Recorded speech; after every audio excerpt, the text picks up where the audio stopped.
Halo teman-teman, di sesi sebelumnya kita sudah belajar mengenai sintaks dasar, output, komentar, variabel, dan tipe data. Sekarang kita akan membuat program Python yang bisa berhitung, menerima input dari pengguna, dan mengambil keputusan mengenai if, else. Yuk kita langsung mulai. Di sini ada sebuah program.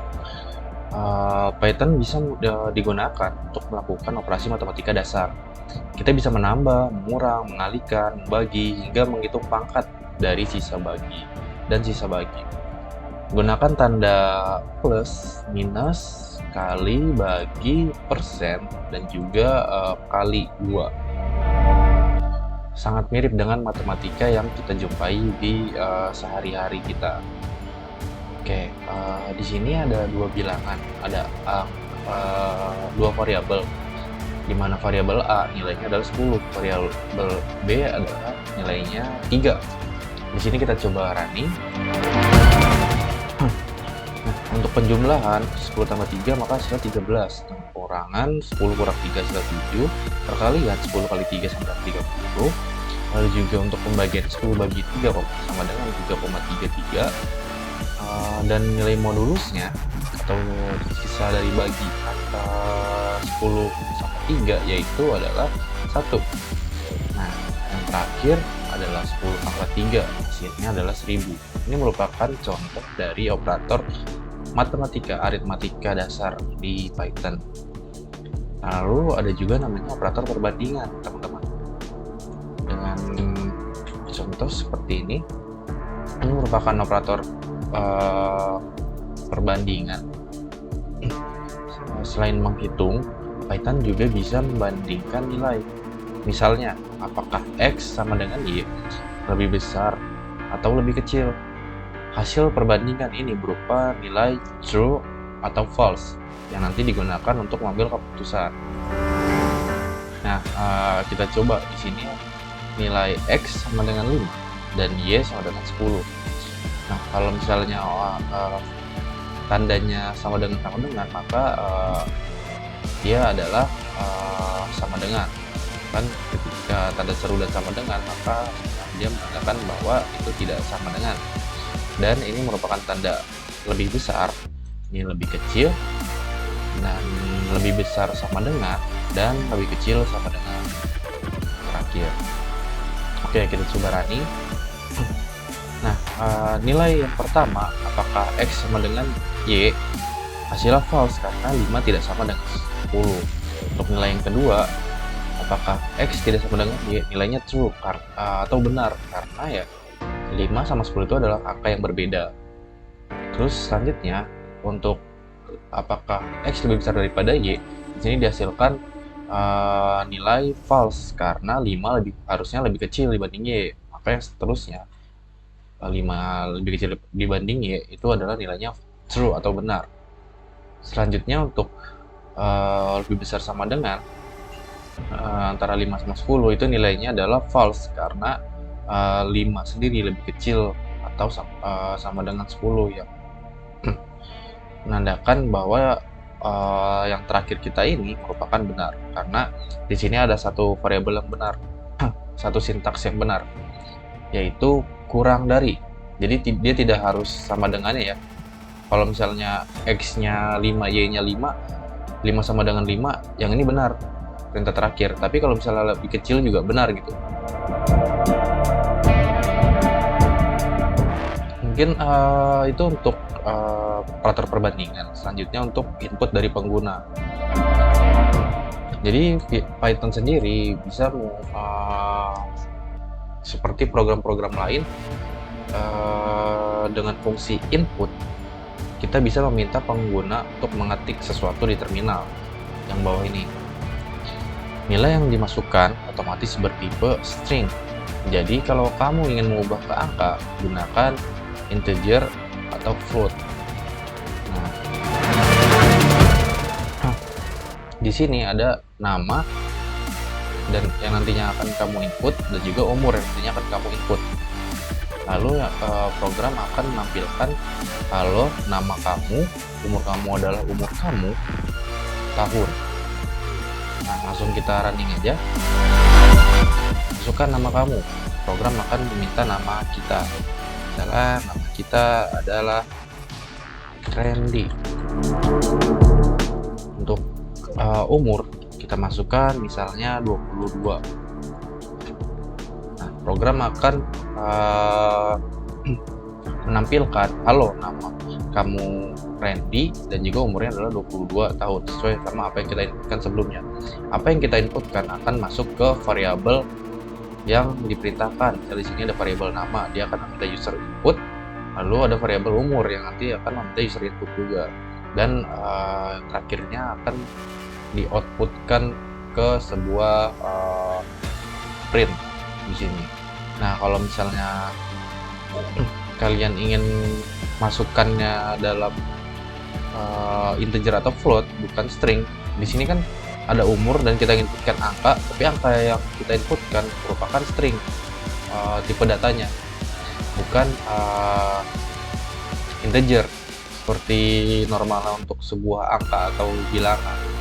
Nah, kalau misalnya kalian ingin mengubahnya menjadi integer, maka umur sendiri yang benar adalah menggunakan seperti ini, integer dulu baru input. Beda seperti yang di atasnya ya. Kalau misalnya kayak gini saja, ini hanya menyimpan sebagai string.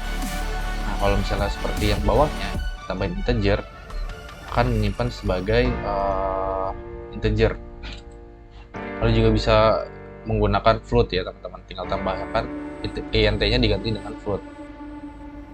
Nah, selanjutnya kita akan belajar mengenai struktur kontrol if else. Dengan program seperti pada layar, untuk umur integer, jadi kita masukin umur dulu dan program akan membaca umur kita, apakah kita tergolong ke anak-anak atau remaja atau sudah dewasa, teman-teman. Nah, struktur if else sendiri digunakan agar program bisa membuat keputusan jika kondisi terpenuhi. Python menjalankan kode di dalam blok if. Jika tidak terpenuhi, maka Python akan melanjutkan ke kode dalam blok elif ini. Jadi ketika program dijalankan, dia akan mengkategorikan di blok yang pertama, blok kode yang pertama. Kalau misalnya tidak terpenuhi yang blok pertama, dia akan mengkategorikan di blok kedua. Kalau misalnya tidak terpenuhi di elif ini atau blok kedua, maka dia akan melanjutkan ke else atau blok terakhir dari if else. Python menggunakan indentasi atau spasi di awal baris untuk menentukan blok kode, biasanya 4 spasi atau 1 tab. Nah, di sini kalau misalnya kalian tidak menambahkan indentasi atau spasi di awal baris, maka blok kode yang ini tidak termasuk ke sebuah fungsi di atas, sebuah fungsi if, teman-teman. Ini makanya kalian bakal sering menemukan kadang sebuah blok kode itu tidak sejajar semua, dia perlu indentasi. Nah, kita coba running ya. Di sini program akan meminta umur kita. Umur kita misalnya yang dimasukkan adalah 22 tahun. Nah, program akan print atau menjalankan blok kode yang paling bawah, print kamu sudah dewasa, karena umur yang dimasukkan itu lebih besar dari 13, otomatis yang blok kode pertama salah. Lanjut ke blok kode kedua, umur yang diinputkan adalah 22 dan lebih besar dari 18, maka blok kode kedua salah. Dan lanjut ke yang terakhir, blok kode terakhir itu tidak ada persyaratannya, karena apapun yang lebih besar dari 18, lebih besar dari 13, atau kedua kode ini ketika diinputkan itu salah, maka langsung masuk ke skema terakhir di else. Nah, coba kita ulang lagi ya. Misalnya kita masukin umurnya adalah 10 tahun, maka akan dikategorikan sebagai anak-anak, karena pada running yang pertama itu akan membaca yang ini dulu, yang atas dulu. ketika tes terpenuhi, maka langsung program terhenti di blok kode yang pertama ini, seperti itu. Nah, coba kita buat sebuah mini project kalkulator sederhana. Kita gabungkan semuanya menjadi satu program apa yang kita pelajari sebelumnya dan jadi sebuah kalkulator sederhana. Program ini akan menerima 2 angka dan 1 operator dari pengguna.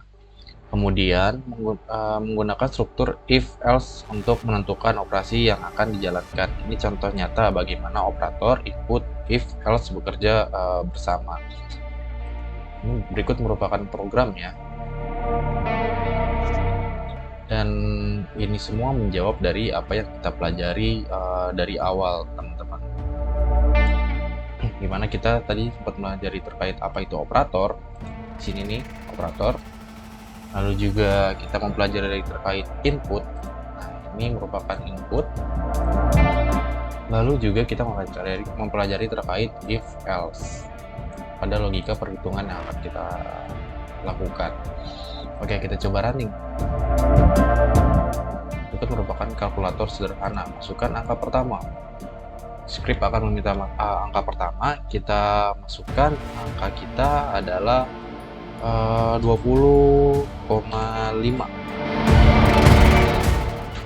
Oke, untuk masukkan operator kita coba menggunakan pembagian dan masukkan angka kedua. Itu merupakan angka yang akan digunakan pada operasi matematika pada kalkulator sederhana. Di sini kita masukkan 0,5. Maka hasilnya adalah 41. Nah, karena program akan menginput kita dan menaruhnya di variabel. Untuk 20,5 akan masuk ke variabel angka 1. Untuk masukkan operator akan masuk ke variabel operator. Lalu untuk angka kedua akan masuk ke variabel angka 2. Dan logika perhitungan akan dijalankan. Karena kita memilih tanda pembagian, maka logikanya akan masuk ke elif operator bagian ini. Dan akan melakukan pembagian dari angka 1 dibagi dengan angka 2. Selanjutnya program akan menampilkan hasilnya. Karena hasil di sini akan tersimpan dan menjadi sebuah variabel. Di akhir hasil sendiri akan di print sehingga tampak pada layar benar ya, 20,5 dibagi 0,5 adalah 41.